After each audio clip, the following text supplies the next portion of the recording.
podcast dedicated to the music, movies, and culture of Generation X.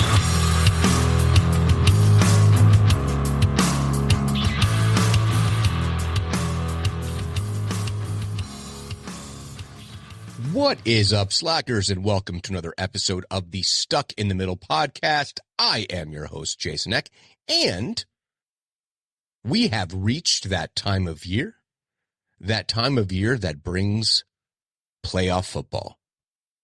Now, part of the reason that this is the topic for tonight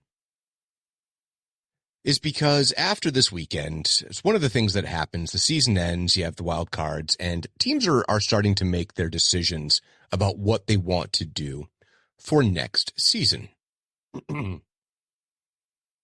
Now, here I am in Massachusetts, and this has brought with it some news. So for anyone who doesn't follow football, and that's okay, I haven't really been following much of it the past couple of years.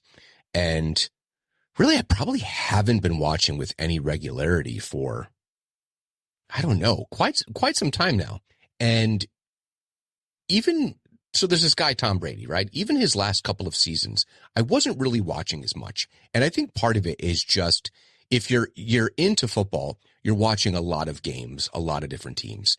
And, you know, there's varying degrees of interest in the game itself here in my home. Now, both of my boys played football.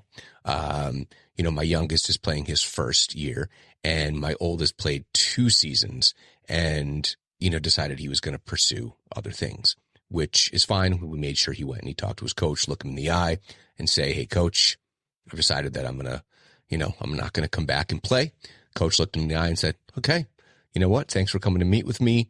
You're a good player and we're going to miss you, but, you know, best of luck."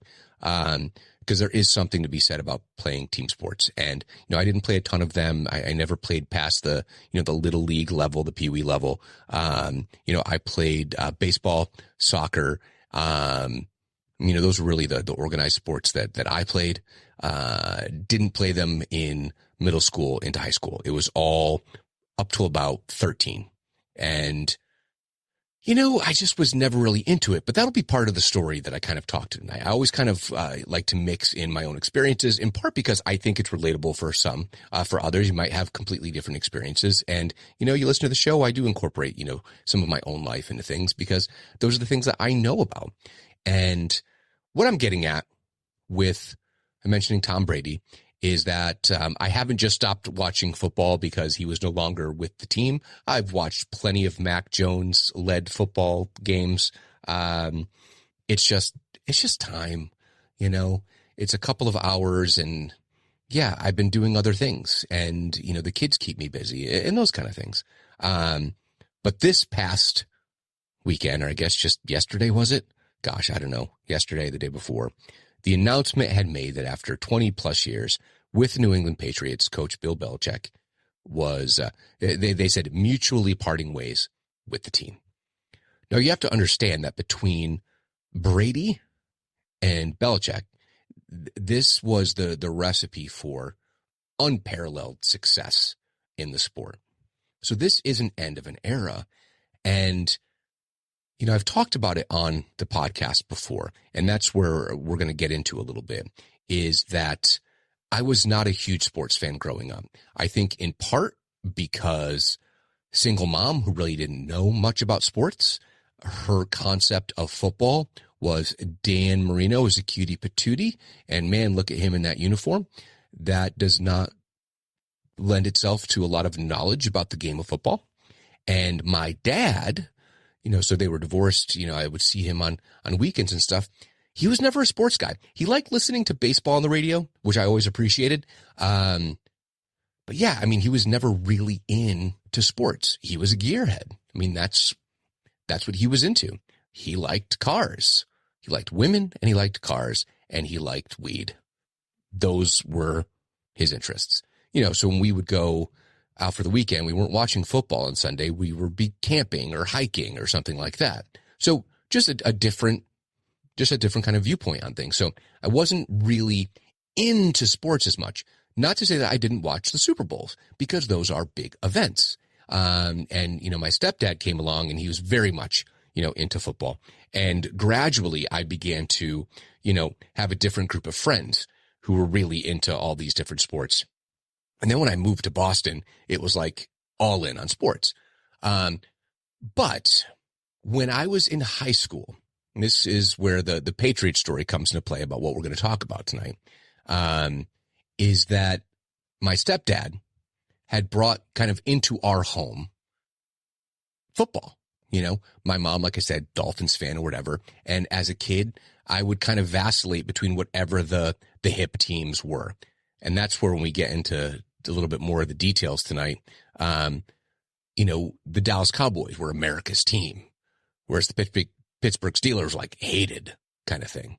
And, then you had the Chicago Bears that were running wild, for a season of unparalleled excellence, right? These are all the things that were kind of hot and cool at the time. Same thing with some of the other sports. Like, a lot of people were really into the Yankees that weren't from New York. And I had one grandfather who was a Yankees fan, one grandfather who was a Red Sox fan. So I had both hats when I was a kid. What am I supposed to do? Like, we are dead center of the state of Connecticut. And that means that you're equidistant from both New York and Boston, two of the major cities in the Northeast. I had no allegiance to anything, right? We had the Hartford Whalers. So if you were watching hockey in Connecticut, you had a team. And then we also would get preseason games of the Boston Celtics. So there was some affiliation there as well. And that was kind of my experience with sports. So my dad, for whatever reason, again, not a huge sports guy, did like to go see hockey games. So we would go see, typically we would see the New Haven Nighthawks, which was, a minor league. I guess, it's professional, but minor league. I forget who it's affiliated with. It's been affiliated with a number of different teams, New York Rangers, I think at one point the Islanders, just all over the place. At one point the Penguins. Nevertheless, when I was in high school, the New England Patriots were the number one draft pick. And yes, I had become a Buffalo Bills fan with my stepdad, but I never felt like they were my team. So part of that is that my stepdad's from New Jersey. I think he moved to Connecticut when 9 or 10, something like that. But anyway, growing up in New Jersey, you have, the Meadowlands in New Jersey, but he leaned towards the Jets, but also appreciated the Giants. Makes sense, right? But when he got married, his first wife, her family was season ticket holders for the Buffalo Bills. Ergo, he became a Buffalo Bills fan. Makes sense. So that wasn't even his childhood team. So here I am feeling as though I don't have a team of my own. So with the exception of the 1986 Super Bowl between the Chicago Bears and New England Patriots, of which all the New Englanders were rooting for the Patriots, I hadn't had a real vested interest in any team up until the Buffalo Bills. So when the Patriots were going to have the number one pick, the kind of chat amongst my friends and I was that wherever the number one pick went, which was Drew Bledsoe, wherever he went, well, actually, so I shouldn't say that. Let me rephrase. Wherever Drew Bledsoe was going to go was going to be the team. And I think that year it was going to be between the Patriots or the Seattle Seahawks. And ultimately, Bledsoe got picked by New England. And that was Coach Bill Parcells. So there was this, kind of Giants lineage as well. So this was a whole kind of recipe for redefining a entire franchise. So wherever Bledsoe went, that would be the team. Thankfully, he went to the New England Patriots right here in my own backyard, something that could be organically my own.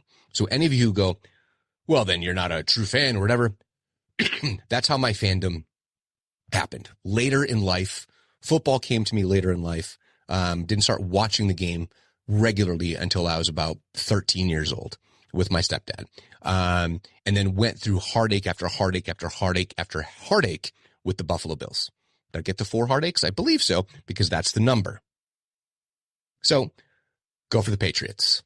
They become my team. Drew Bledsoe, my guy. And then they had a shot at the Super Bowl against the Brett Favre-led Green Bay Packers, where seemingly Bill Parcells had one foot out the door and wasn't really paying attention to what was happening on the field, which is so disheartening, but begins to play out later when you find out the relationship between Belichick and Parcells and how that whole exit from New England happened, and it left a bad taste in Bill Belichick's mouth.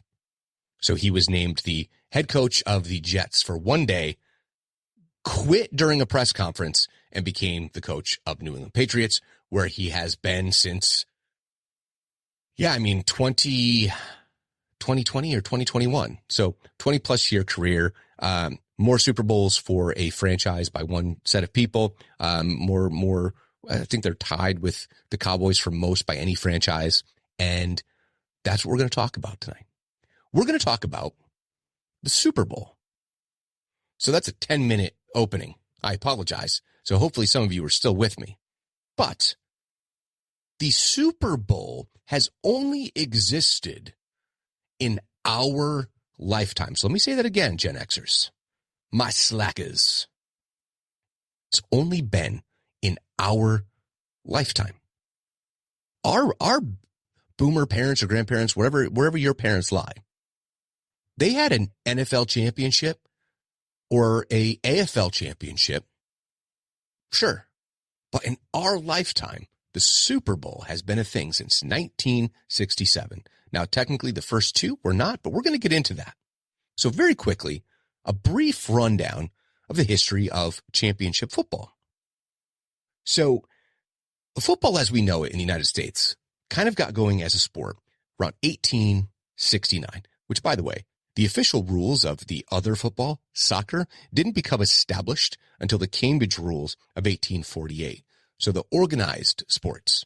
Now, there's been football associations prior to that, and some will claim that the game of soccer has been happening since, BC, and that they have some, evidence on pottery and whatnot. But there's not that huge a difference between the modern games as far as when they were incorporated and basically became pro clubs. I just think that's interesting. Just a side note.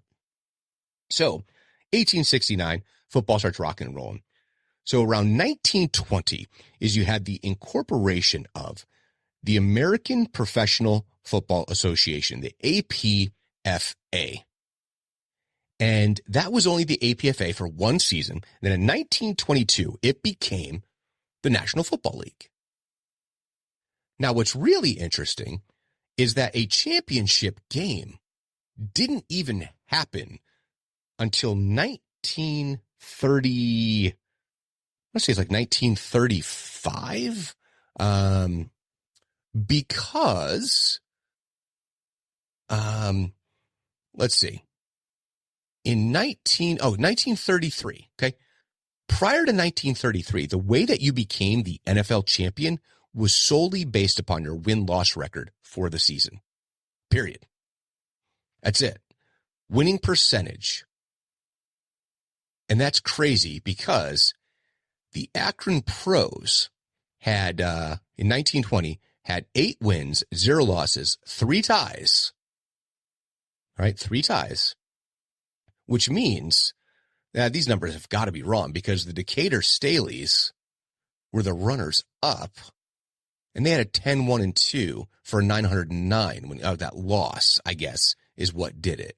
But they had more overall win. They played more games, so it doesn't seem quite fair. But anyway, it didn't become a championship game with all the 2 winners of the different divisions, the 2 conferences that were created.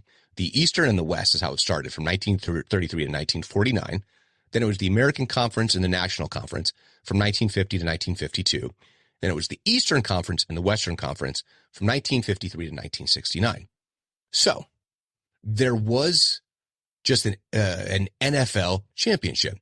You also had your American Football League, which had its own championship games from 1961.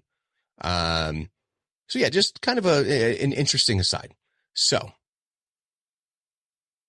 if Gen Xers, earliest ones, are born in 1965, that means starting in 1967, Super Bowl championships first became a thing.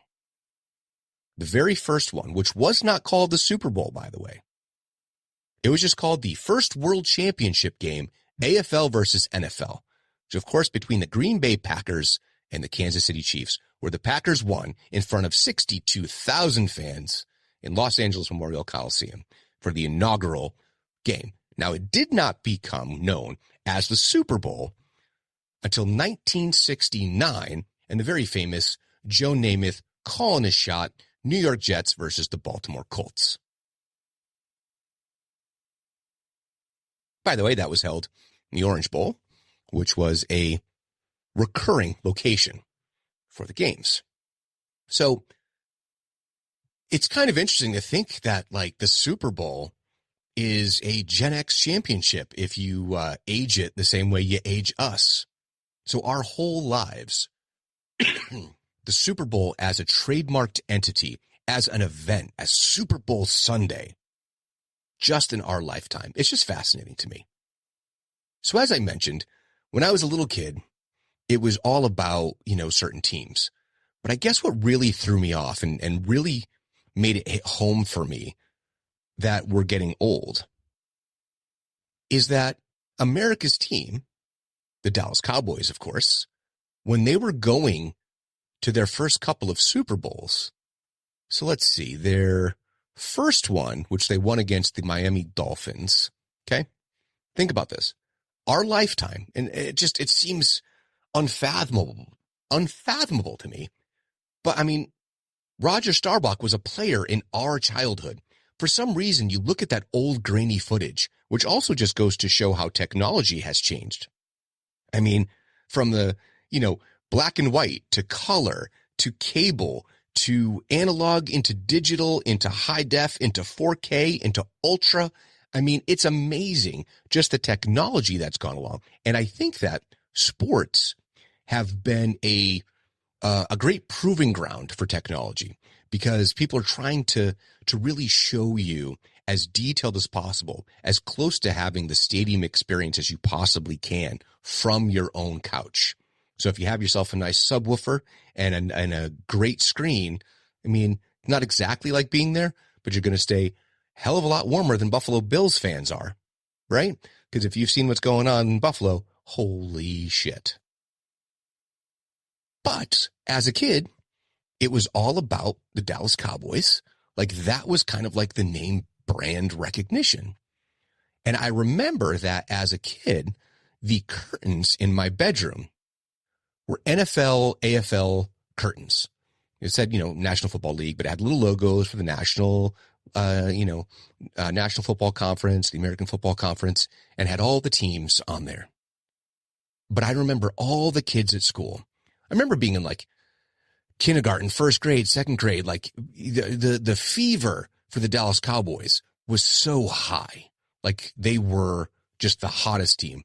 Part of it, you had guys like, Staubach. You had, Tom Landry is the coach standing on the sidelines with his fedora looking slick, right? It was marketable. And the Cowboys were just the team, right? But for me, you know what else blows my mind? It's because he's been a part of our lives, meaning as a broadcaster. This is also during the time in our lifetime. And some of you are like, yeah, well, no shit. Because especially you older Xers, you're probably like, yeah, the Terry Bradshaw led Pittsburgh Steelers.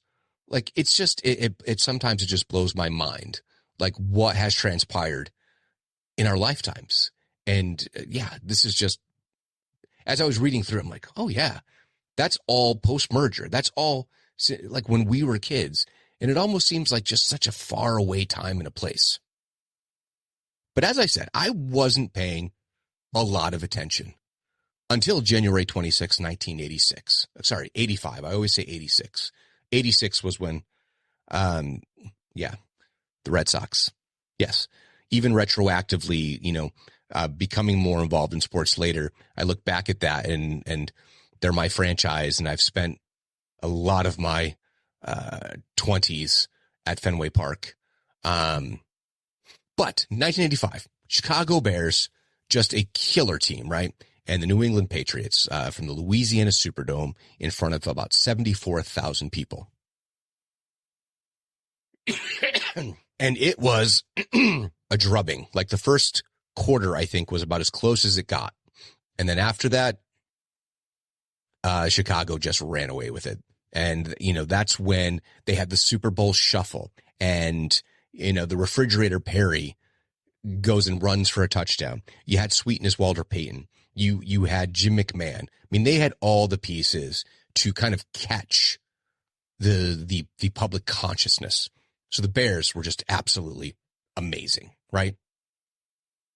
So then in 86, this is where you have the Bill Parcells-led New York Giants. So Bill Parcells is going to be part of the story, I think, repetitively throughout the history of the sport in a lot of different ways. But this was against the Denver Broncos. So in 1987, it's kind of crazy to think about this guy too, because let's see. Oh, by the way, the quarterback for the Giants was, of course, Phil Simms. This became kind of an issue later on due to injury. But then you have John Elway, and John Elway throwing for crazy numbers and also kind of a heartthrob and all of that. And here he is on the losing end of things. So before the Buffalo Bills, you had the Denver Broncos, a team that kept making it to the Super Bowl and ultimately failing. But you also had the rise of the kind of the again, using the term kind of heartthrob quarterbacks, ones that were like these, good-looking guys. And what's the phrase they always use? The guys want to be him. The girls want to be with him. Like, good-looking, athletic, like just checking off all the boxes of the TV era too, right? Like, you look back at a guy like Bradshaw, and he just looks like a guy who is, just stepped right off of the assembly line.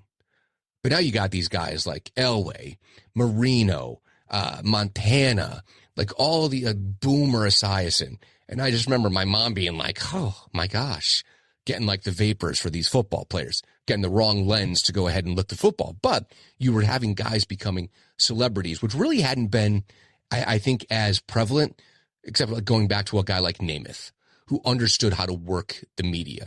So the game began to change. And I did an episode all about halftime shows. And that started to change as well, because now you started having major production companies and trying to get major artists. So all of this is happening hand in hand. But I'm still only just watching the big game and occasional games on TV. So you also had another, let's see, so it was the 49ers versus the Broncos in 1989, 55-10. Like Denver could do nothing, absolutely nothing. And by the way, this is a team where you had a backup quarterback by the name of Steve Young hoping to get his big opportunity. So now my stepdad has come along, right? So I watched that Super Bowl, Niners Broncos, with my stepdad kind of filling me in about the game itself.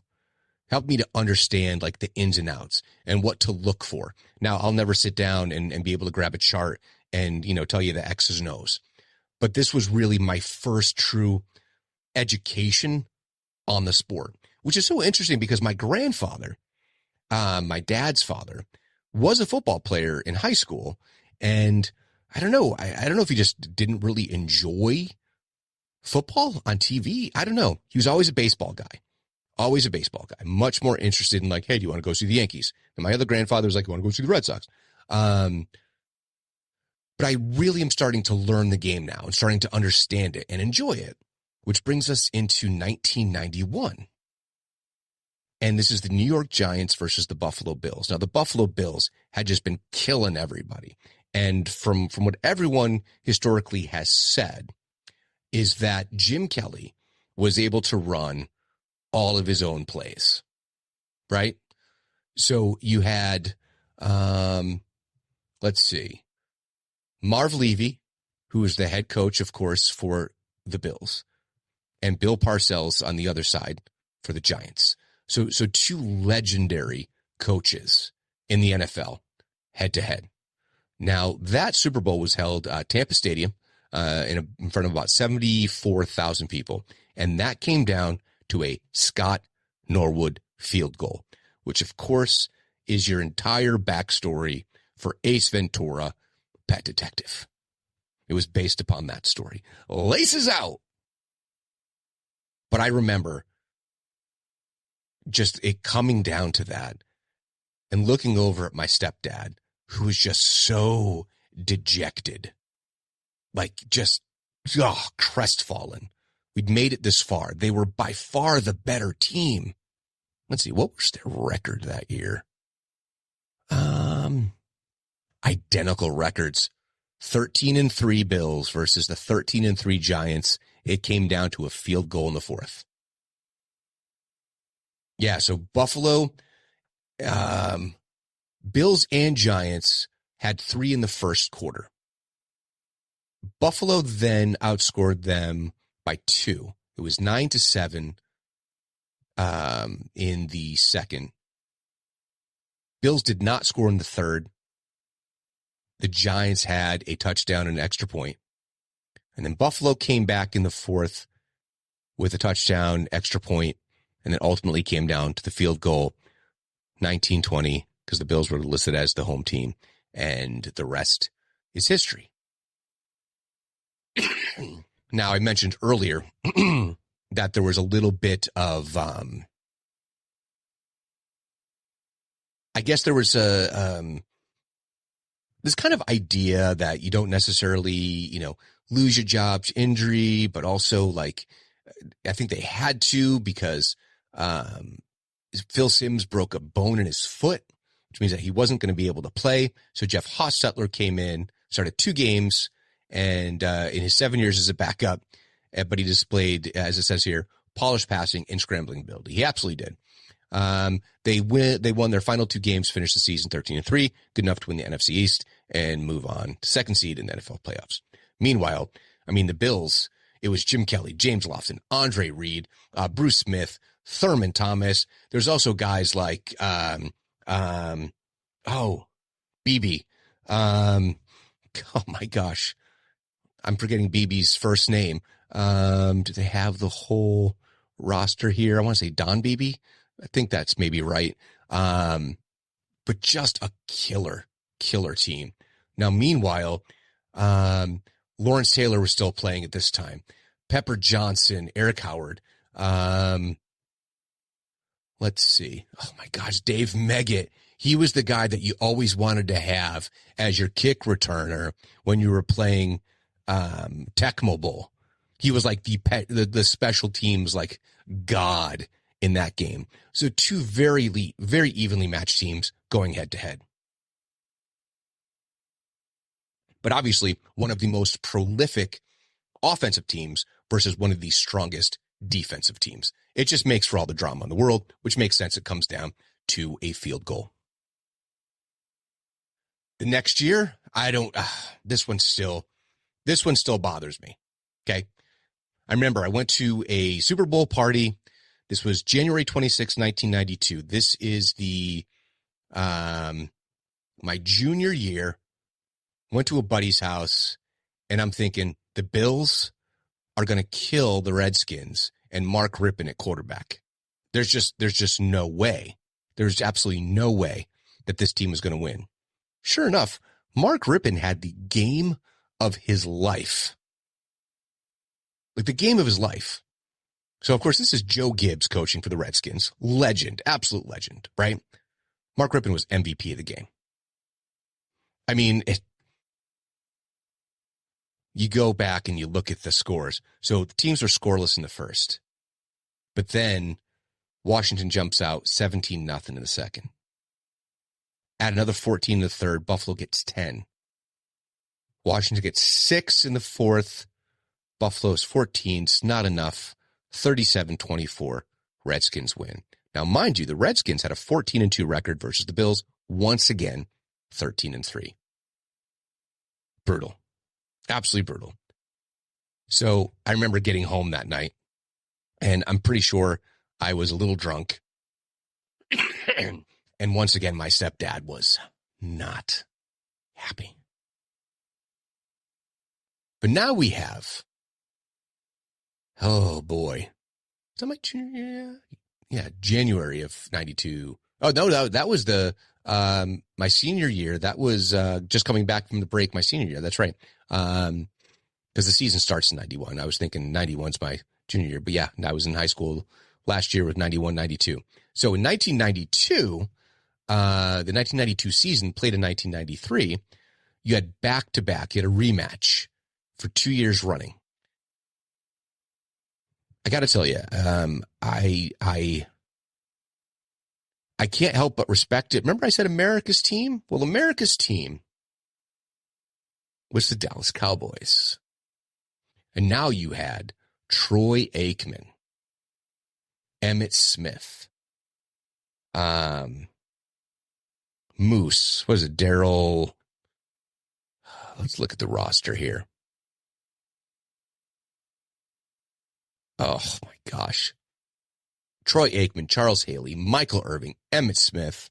Who else is on the team? I mean, it was just bonkers. Ken Norton Jr. Who else? Oh, Jay Novacek. That's right. Jim Jeffcoat, Tony Tolbert on defense, Charles Haley, future Hall of Famer. I mean, these guys had all the pieces.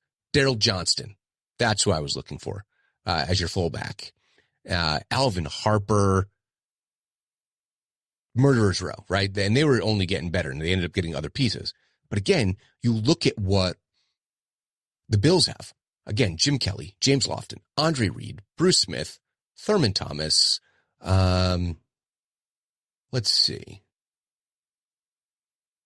Oh, that's right. Frank Reich had to come back in, who would help them get to this Super Bowl when Jim Kelly got knocked out. And let's look at this here. Don Beebe. So I was correct. I knew I had his name. Like I said, Andre Reed. Oh my gosh. I forgot Pete Metzelaars at tight end. He had 30 receptions for 298 yards and 6 touchdowns in the season. Great. One of the best offensive lines, Will Wolford, John Richter, Howard Ballard, Kent Hull. Your defense, Bruce Smith, Jeff Wright, Darryl Talley at linebacker, Shane Conlon, and Cornelius Bennett. I mean, holy cow. I mean, strong off both sides of the ball. And here you are. The Dallas Cowboys were just in another place. 52-17. And at this point, with the exception of only a handful, this is one of the largest at the time. So the first time that the Super Bowl had reached 6 figures in attendance was Oakland Raiders versus the Minnesota Vikings back in 1977. 103,000 people. Had almost 104,000 for the Steelers versus the Rams. Excuse me. Redskins, Dolphins, 104,000 basically. Giants, Broncos did 101.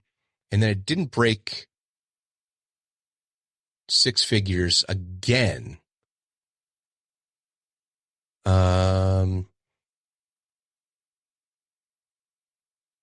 Yeah, up until, let's see. No, so this is only 98,000. I don't know what I was reading. Anyway, skip that whole part. I'm not going to edit it out. Just forget I said anything about number of people there. It was about 98,000 people in the Rose Bowl for Cowboys versus Buffalo. So then you get a rematch the following year. And I remember my stepdad going, they have to do this. They have to. It's a rematch. You know, beating them 2 in a row. There's no way it's going to happen. They're too good. They're too well coached. They have absolutely got this. They're going to do it. They're finally going to do it. So on January 30th, 1994, you have The 12-4 Buffalo Bills, number 1 seed, versus the 12-4 Dallas Cowboys. Jimmy Johnson, once again, versus Marv Levy from the Georgia Dome in Atlanta, Georgia. MVP Emmitt Smith. Once again, an ass-kicking. 30-13. First quarter, Dallas 6, Buffalo 3. Well, then the second, Buffalo, they scored 10. They outscored them in the second, which is great. Except Dallas came back in the third with 14 unanswered points and another 10 unanswered points in the fourth. Once again, the teams were basically the same, probably a couple of smaller pieces here and there, but ultimately, it was just another beating and another Buffalo Bills heartbreak. So it's around this time that the whole, let's see, so when did,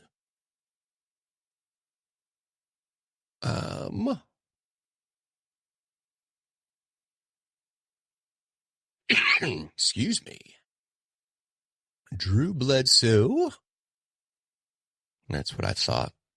Yep. He was drafted in 1993, just a couple months later. You know?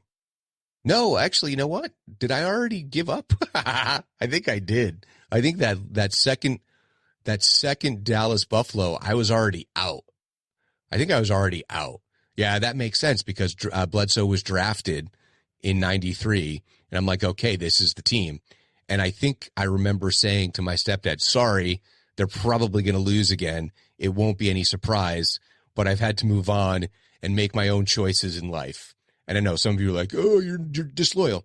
They were never my team. Never my team.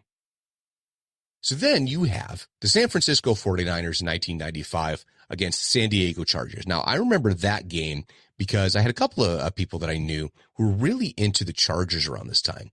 That was Junior Seau. Oh, who was the quarterback? Oh my gosh, Stan Humphries, is that his name? Not Stan Humphries. The heck was his name? Not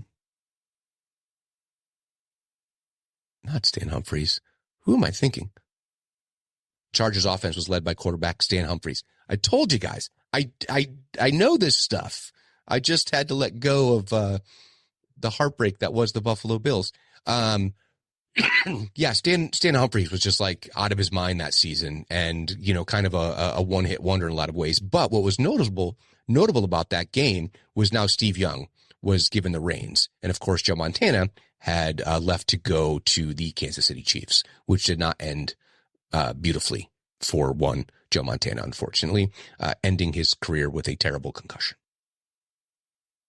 So now the Dallas Cowboys are back at it again in 1996 against another kind of perennial, Super Bowl team in the Pittsburgh Steelers, which had been kind of, out of it for a few seasons, like really about a decade. They really were. They were always competitive.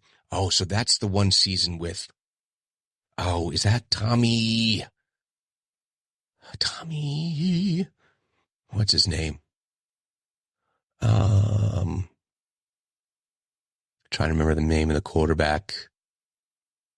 Bill Cowher. Excellent coach. I mean, Pittsburgh has not had Neil O'Donnell. That's right. Neil O'Donnell was quarterback at that time. But yeah, I mean, Bill Cowher, he was with the team for what? Okay, so that's right. Chuck Noll retired after a 23-year tenure, leading the team to 4 Super Bowl wins. So Cowher was in his first year in 1995, and he was coached in Pittsburgh for 15 seasons, 15 years. Now, I think Mike Tomlin has been there longer at this point, right? Let's see, Pittsburgh Steelers. I think I read somewhere that he has now been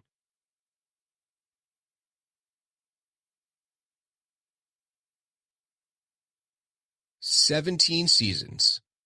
Okay, so, excuse me, more than Coach Cowher. But here's the thing. This is a crazy statistic. He's never had a losing season.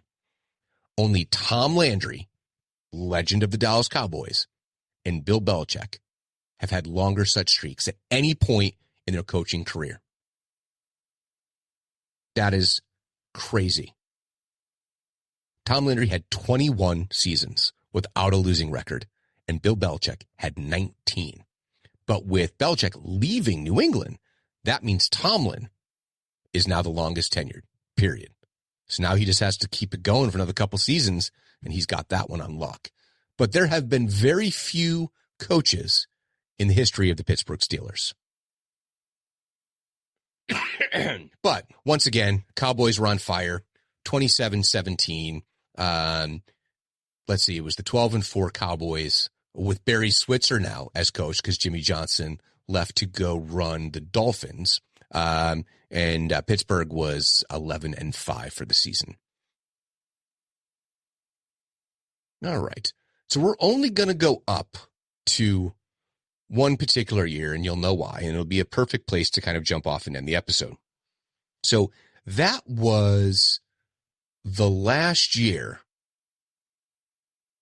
for the Dallas Cowboys.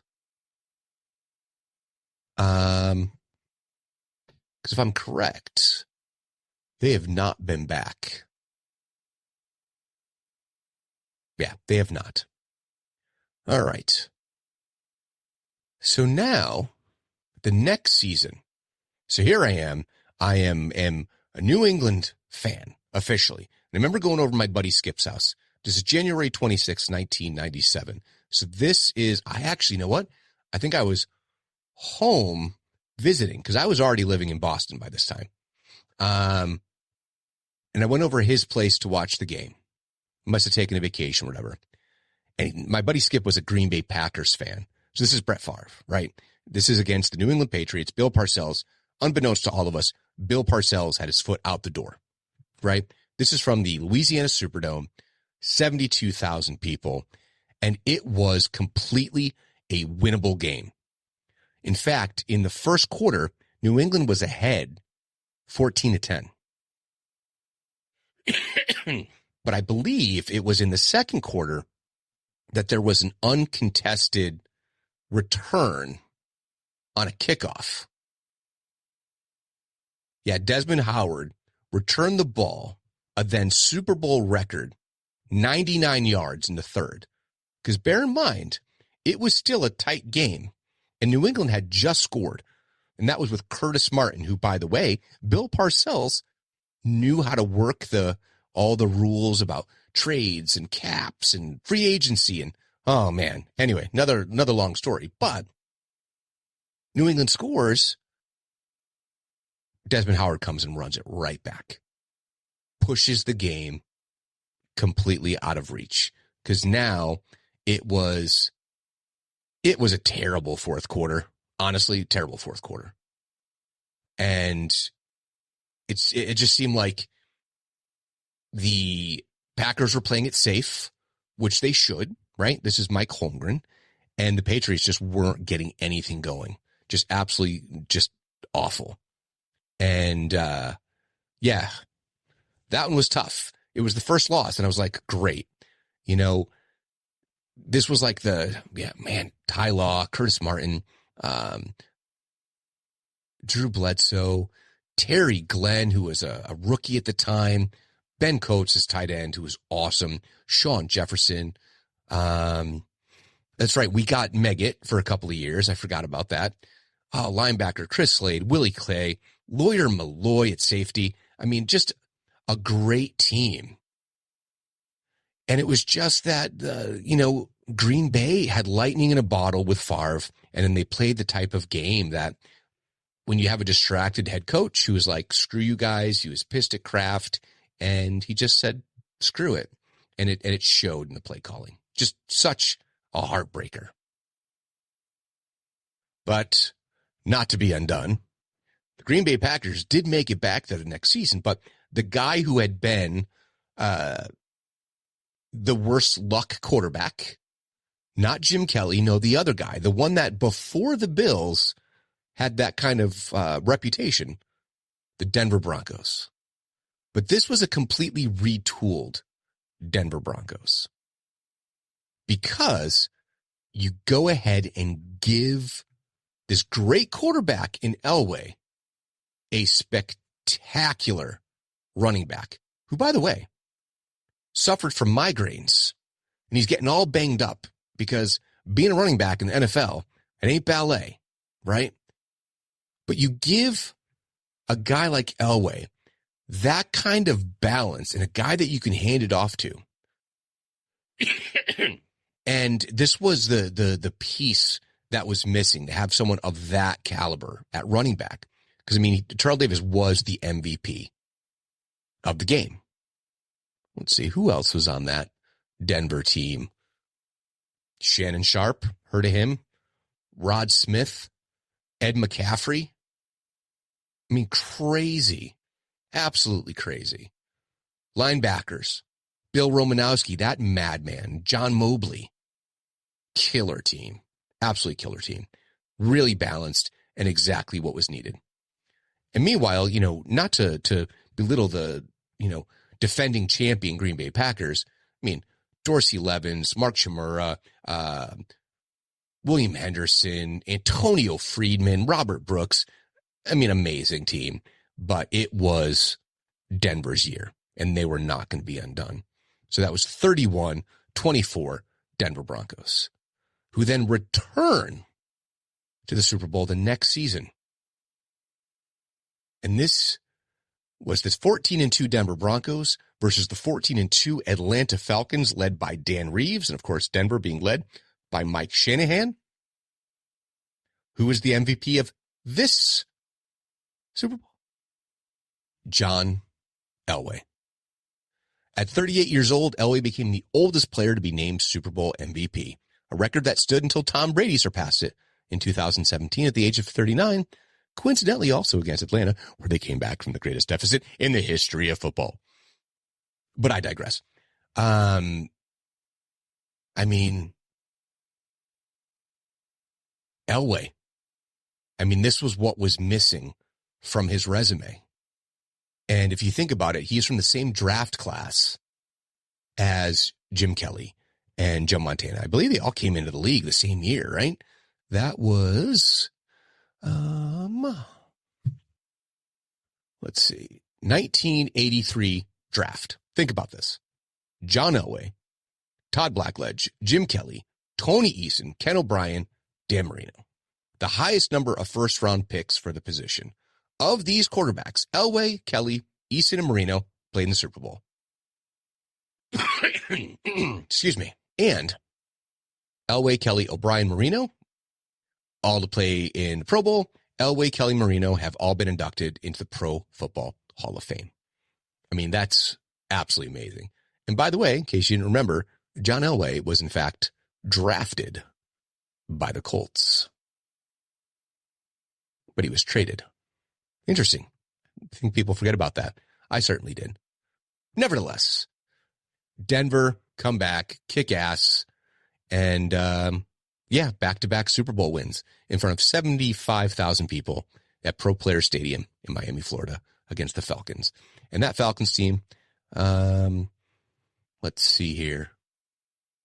They say Hall of Famers on this particular team. Morton Anderson, the kicker for the Falcons, is the only member of that team who is in there. Let's see here. Falcons, Chris Chandler at quarterback. Forgot about him. But Steve DeBerg came in as backup. Tony Martin, Terrence Mathis, O.J. Santiago, Jamal Anderson, Tim Dwight. Yeah, I mean, quality team. Pro Bowler Jesse Tuggle. Cornelius Bennett was on that team. Let's see, Ray Buchanan in the secondary, Eugene Robinson, who also, played with Green Bay Packers. Yeah, pretty good team, pretty quality team. But yeah, Denver back-to-back. It was like Terrell Davis the first year, and then here you had Elway getting his MVP. It was just the way to end a career, right? I think he played one more season maybe before he retired. Then you have the greatest show on turf, talking about the St. Louis Rams versus the Tennessee Titans. I remember there not being a ton of enthusiasm about this game, but it was the first the first Super Bowl of 2000, like of the new millennium. And that was the Kurt Warner led team. And that was interesting because Kurt Warner had been a bagger and playing for a minor league football outfit, basically an arena league team. But a pretty unspectacular game, 23-16, Rams versus Titans. Was that Steve McNair for the Titans? Let's see.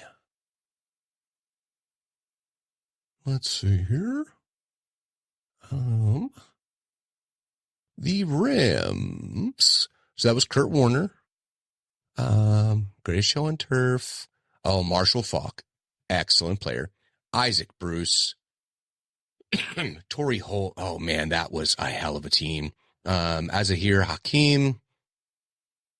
Orlando Pace on the line with Adam Timmerman. Tony Horn, another receiver. And really, they had everything. Linebackers, London Fletcher, Mike Jones, Todd Collins. Killer team. And then for the Titans, which was pretty early on as being the Titans, because they were the Oilers, of course. And you had Steve McNair, who is no longer with us. Terrible story, that is. And running back Eddie George. Fullback Lorenzo Neal. Yancey Thigpen receiving, along with Kevin Dyson, Frank Wycheck, Bruce Matthews. Back then, rookie Derek Mason as your return guy. Javon Kearse on the line. Again, these are two killer teams when you look at them, because obviously for some of these that were younger players, we knew them to then evolve and become just really great players. Let's see. Of that, let's see. Who's in the Super Bowl, in the Hall of Fame? For the Rams, you had Dick Vermeil, Isaac Bruce, Marshall Faulk, Orlando Pace, and Kurt Warner are all in the Hall of Fame. And for the Titans, Bruce Matthews. So then you have another one that I felt was underwhelming. You had the Baltimore Ravens versus the New York Giants. And this was what? Trent Dilfer?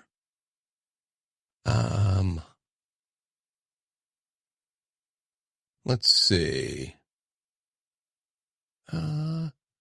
The defense, Pete Bulwer, Jamie Sharper, Ray Lewis, of course, Sam Adams, Tony Siragusa, Michael McCrary, Rod Woodson, Dwayne Starks, Chris McAllister, Jamal Lewis, Priest Holmes. Oh, he was great. Shannon Sharp. And let's see. Don't you need to tell me on a football team who the quarterback is? I feel it is important to Trent Dilfer. Thank you. Bench starting quarterback Tony Banks and replaced him with Trent Dilfer, who of course got the reputation of being a quote unquote game manager. Yeah, he's a game manager who has a Super Bowl ring. And if I'm not mistaken, he made it back to a Super Bowl, didn't he? I thought he played in another Super Bowl. I could have sworn that he did. Didn't he make it? I guess not. Anyway, Trent Dilfer was a success story, and I was happy for him, and that was about the most I got out of that particular game. And who was the Giants quarterback that year? By the way, Hall of Famers for the Ravens, Ray Lewis, Jonathan Ogden, Shannon Sharp, and Rod Woodson. And for the Giants, it's basically just Wellington Mara, the owner of the team, and Michael Strahan. Oh, that's right. That was the Strahan Giants. Yeah, that makes sense. Tiki Barber was playing at the time. Kerry Collins. Holy cow, that's right. I forgot because, he had been the draft class for the expansion Panthers and then went to the Giants. Great arm. People said he didn't have a mind for the game or a desire for the game, but man, he could throw it a million miles. So now we have arrived, or we are going to end the podcast this evening with a little bit of a history of the Super Bowl. And that is February 3rd, 2002, from the Louisiana Superdome in front of 73,000. We have once again the St. Louis Rams making it back to the Super Bowl, the greatest show on turf, to play against the, what can only be described as upstart New England Patriots, now being led by some kid who is a 7th-round draft pick by the name of Tom Brady for the first of many wins. That was 20-17. It was the 14-2 St. Louis Rams, number 1 seed, versus the New England Patriots, who were 11-5 and a 2nd seed, and MVP, Tom Brady. I mean, it was expected by all the pundits that the Rams were just going to be way too much for this team with the second-year quarterback, a first-year starter, and a defense that ended the regular season ranked 6th in scoring, right? But it really wasn't expected that they were going to be able to handle the speed of the Rams game. So think about this. For all the stuff that we know about the Patriots, we also know that Bill Belichick was never shy about trading guys, whatever, but traditionally it's been kind of known as the system, right? And that guys by themselves aren't necessarily transcendent. So the Hall of Famers for the Rams, Isaac Bruce, Marshall Faulk, Orlando Pace, Kurt Warner, and Aeneas Williams.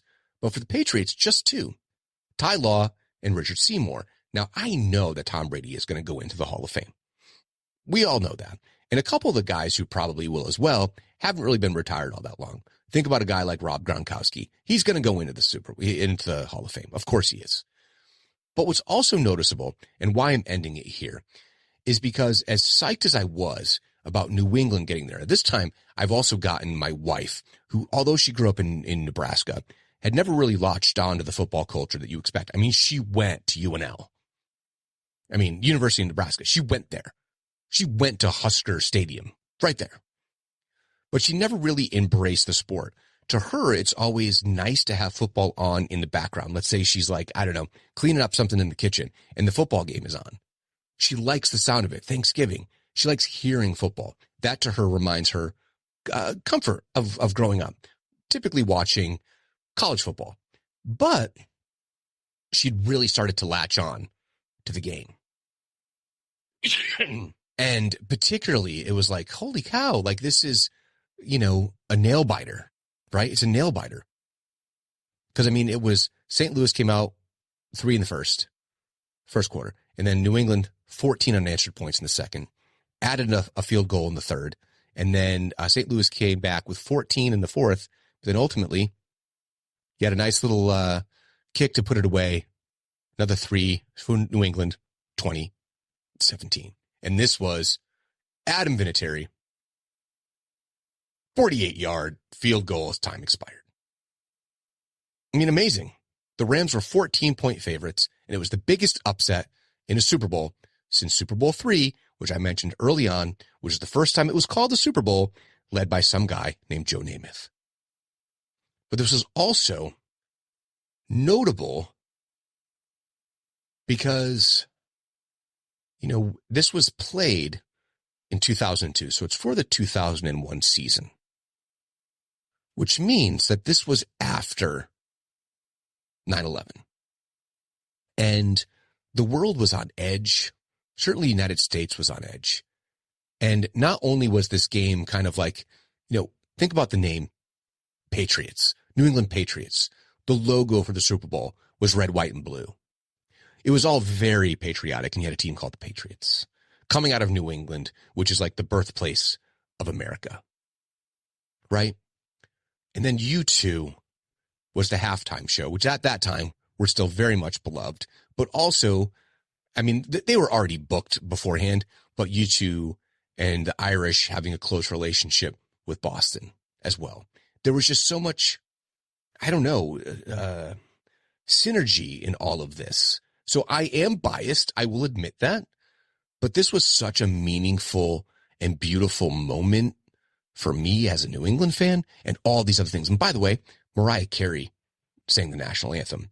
And the coin toss was George H.W. Bush, so Bush Sr., and of course, legendary guy who also kind of started the podcast with Roger Staubach, because they've been America's team. Your announcers on this were Pat Summerall, John Madden, Pam Oliver, and Ron Pitts, and this was on Fox.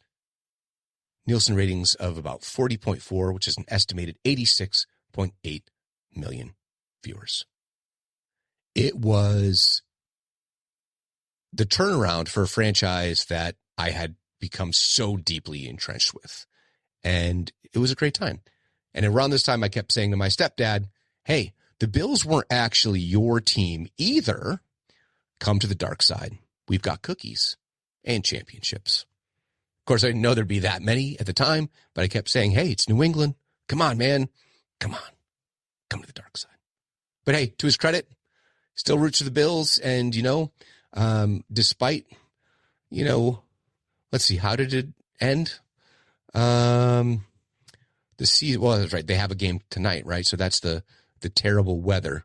But no, they ended up 12-6, top of the division. Was that yesterday? Yeah, 31-17 against the Steelers. 31-17. Crazy. So for anyone who has not stayed up on things, your wild card round, let's see. It was the Buccaneers destroying the Eagles 32-9. Bills 31-17 against the Steelers.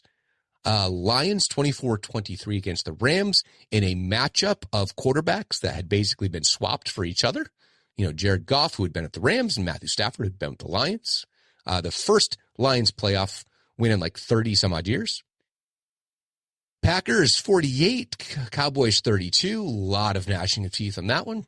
The Chiefs 26-7 against the Dolphins. And finally, the Texans absolutely obliterating the Cleveland Browns 45-14. So that is the playoff picture as of today. So, what do you think? The Super Bowl, a uniquely Gen X event. It's only been in our lifetime since it started. And here, our kids have known nothing but the Super Bowl as being this kind of big national, well, international event. Kind of cool.